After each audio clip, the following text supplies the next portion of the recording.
तीन तरह का जल शिव को समर्पित होता है और वो तीनों तरह के जल का अलग अलग भाव है महाराज।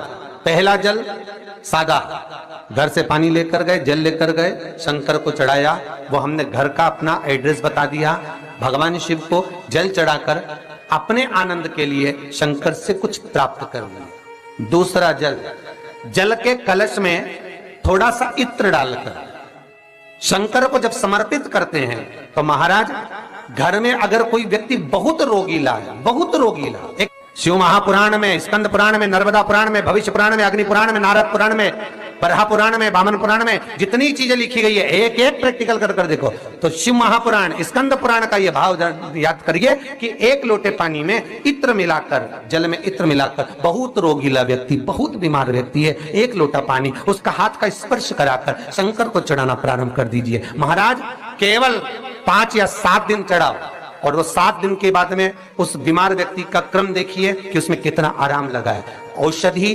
दवाई काम करना प्रारंभ करी कि ना करी। केवल इत्र समर्पित, इत्र का जल। तो पहला जल सादा, दूसरा जल है इत्र का, और महाराज तीसरा जल जो शिव महापुराण के अंतर्गत कहा गया है बेलपत्र का जल।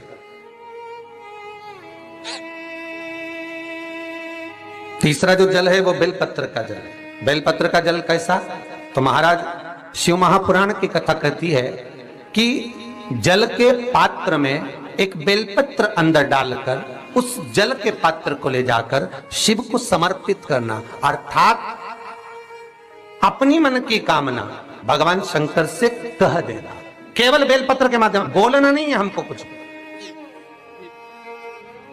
हमें कुछ कहना नहीं है।